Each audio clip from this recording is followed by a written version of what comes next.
Alright everyone, good morning. So today is the 26th of May and it's super hot. Like the weather for the past week has been extremely, I wouldn't even say warm. It's super hot. Like we hit 36 degrees yesterday and it's not even June. So I'm kind of worried about the summer because I got used to the Canadian summer, which basically is, yeah, maybe you can hit 30 degrees during the day in August, but during the night it's gonna be around 15 degrees or something. So since it's very early in the morning, I said, okay, well, let's record the vlog now rather than recording it in the afternoon when 100% is gonna be like 35 degrees, so now it's livable.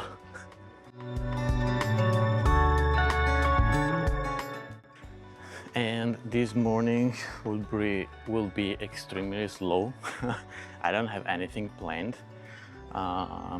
Maybe I'm just gonna get a coffee, a croissant, and just walk around. I wanted to show you the city in a very, I don't know, cinematic way.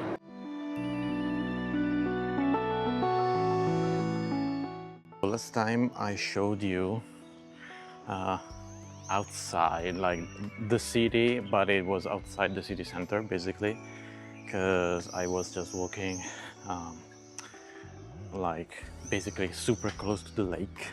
Now I'm gonna bring you to the city center. Well, the real life is well, I don't think that's gonna be too much partying going on because it's like 9:30. It's 9 a.m.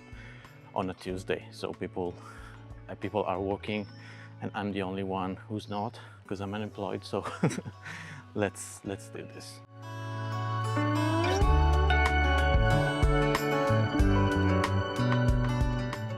So I don't know if you notice all of this. So these are like spikes that were used to be built like in the medieval times, and this happened all over the place.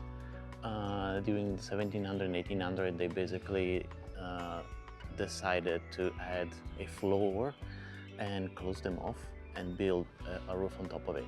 But these are like the classical medieval spikes that you can find on all the roofs around here.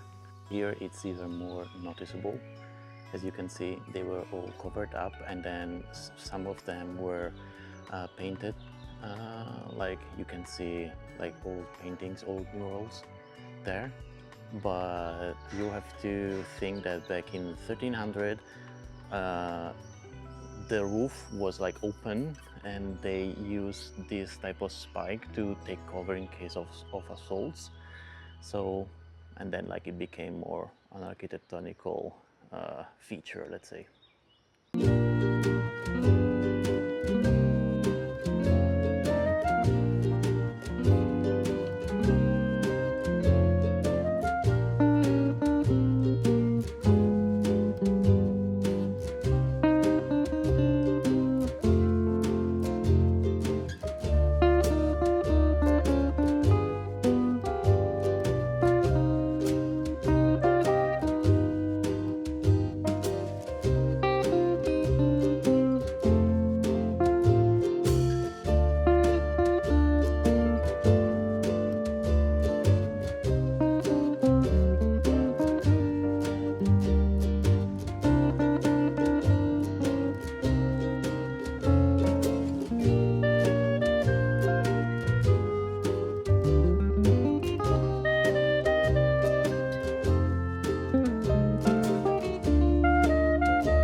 Right, so this is the Basilica.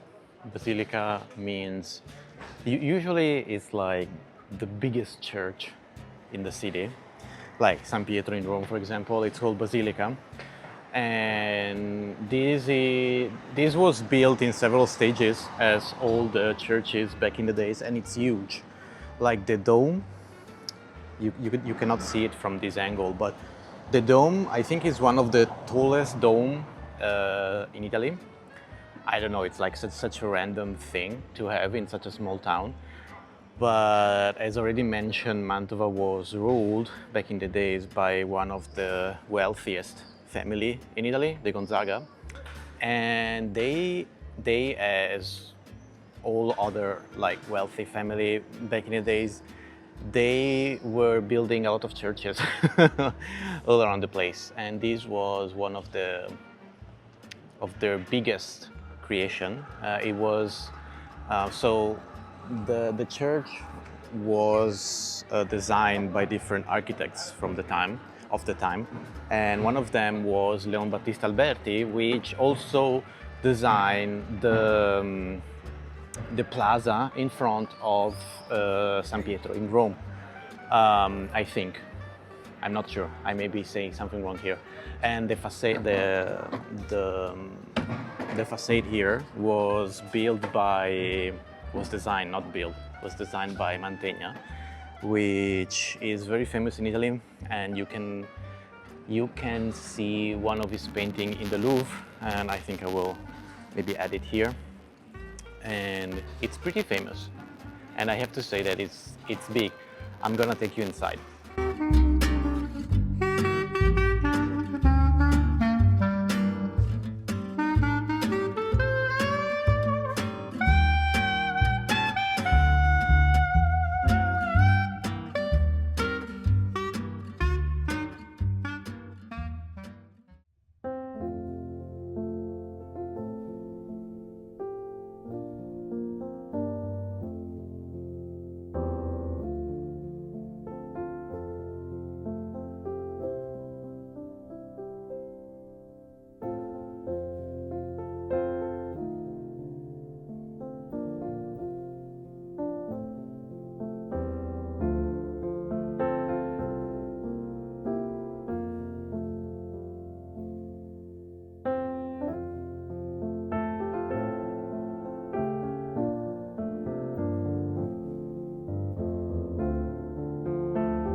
Every inch of every wall is completely picture. I don't know how to say that.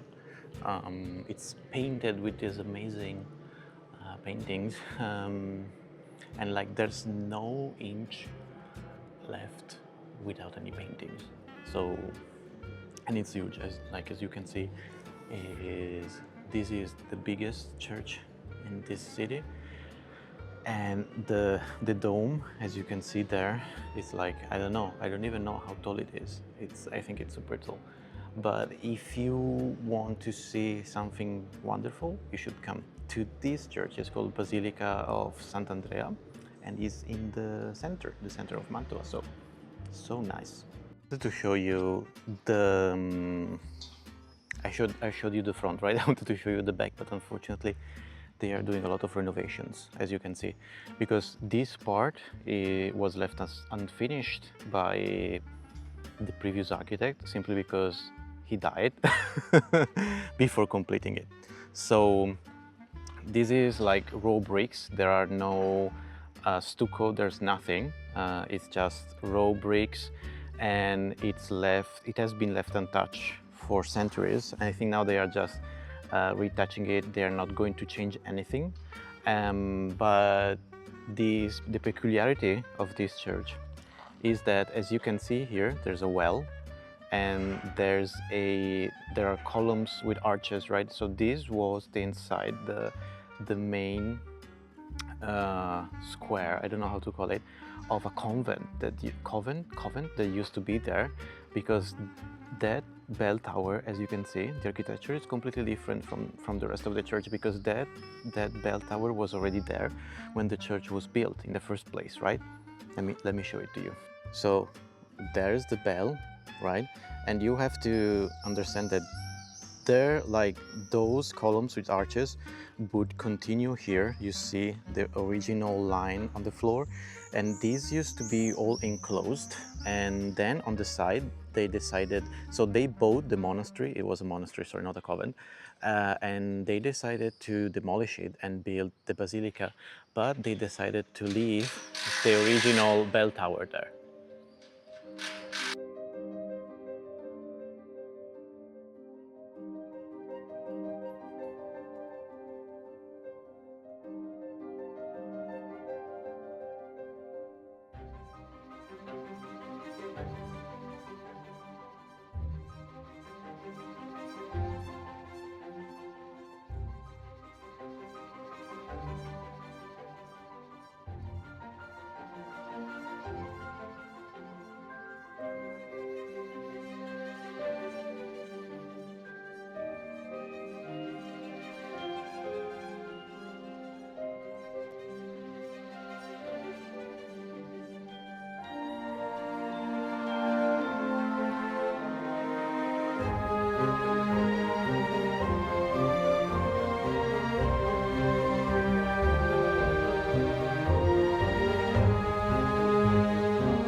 So as you can see from the aerial shots, the church is like huge compared to the average house here. This takes a noticeable portion of the city center.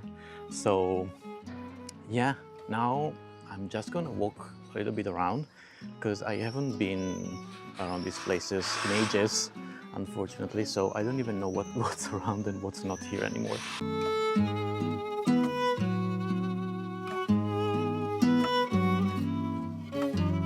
Peculiarity of this church is that, actually, I'm not sure that this is a peculiarity. I think that in Italy this is very common to build houses like literally attached to the church.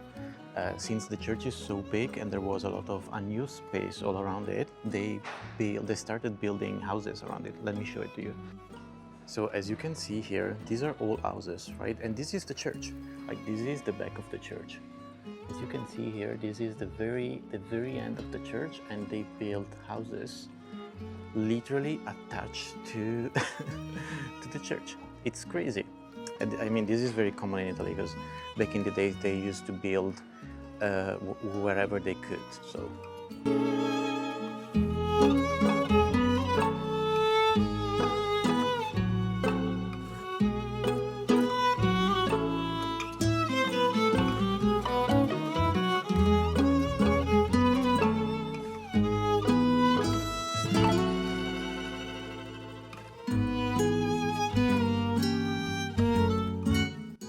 So the house that you see here, this, like exactly this one, was built around the 1600, I think, and it was built by a merchant from Venice.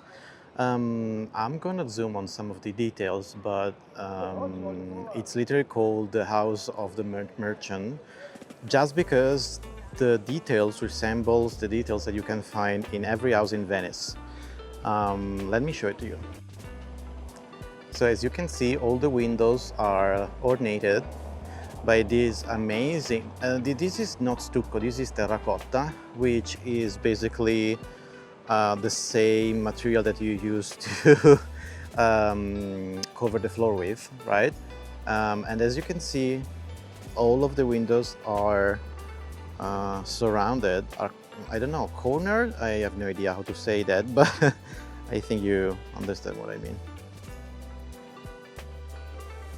And you have to understand that every single piece in this composition was made by hand. Like there were no industrial production, there were no line production. Like all of these pieces are unique.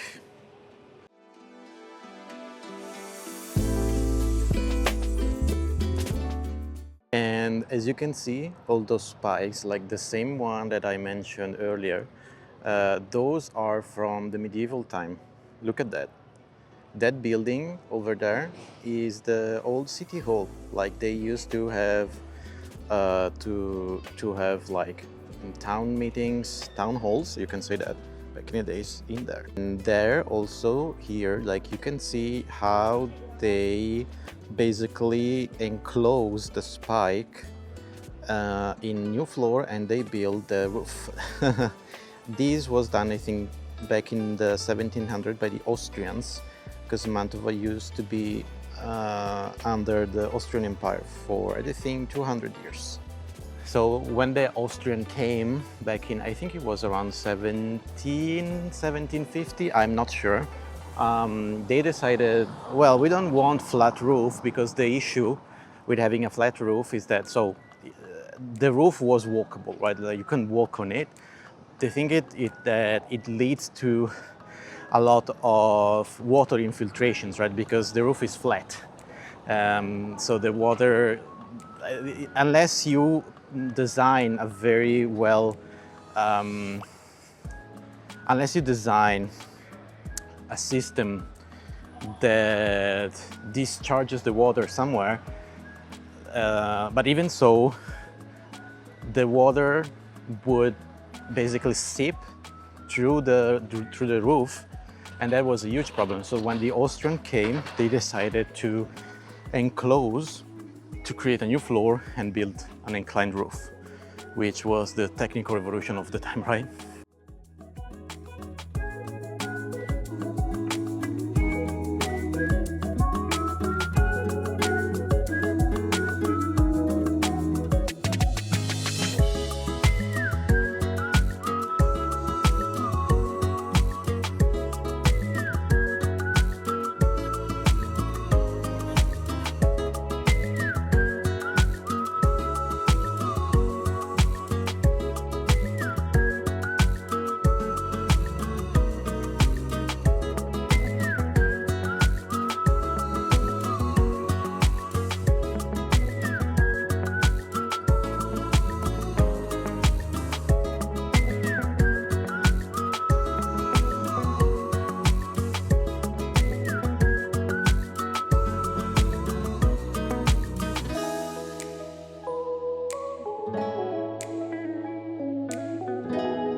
So this is it, basically. This is the city center. It's super small. As I mentioned already, this is a very small town. I think it counts around 45,000 people or something like that. And it's not that industrious as a city. So it's super small, like very, very small. Now I'm gonna take you to a very nice viewpoint, which basically will allow me to show you with the phone and with the drone the city from above, because I can fly up to 120 meters there and I can wait. Also, the sun is in the right position for me to shoot. So also because it's super hot and my phone, my battery is at 50%, so I cannot record too much.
Okay, so I would say that the flight was successful. I really like to fly the drone and record from that view, especially with the sun behind the drone, so it was amazing. I really hope to be able to color grade it successfully and correctly. Anyway, I don't have anything else to say. I have a lot of stuff going on in my life. As you may all know, I came back from Canada.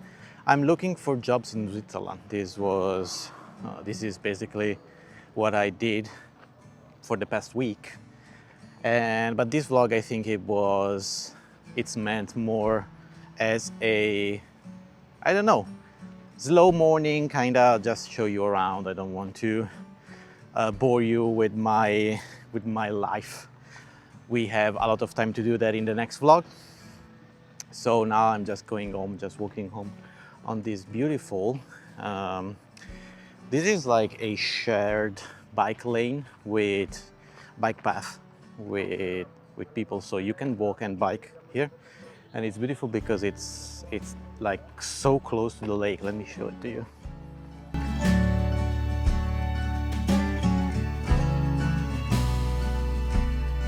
I love this because you can start here. You can start here in Mantova, and then basically with your bike, you don't need a car or anything like that. You can go to Lake Garda, which is 100 kilometers from here, more or less. It's like 3-4 hours of biking, but it's basically outside of Mantova. The bike path is only for bike, so you are following this huge river till the very end of it, like because you reach the lake, right? So it's amazing. If I have time, because I have a bike, the thing is that it's super hot, and this should have been done in April when it's around 20 degrees, which is nice, but right now it's too hot because there are no trees, so you are under the sun for all the hours that you bike, basically, which is not great.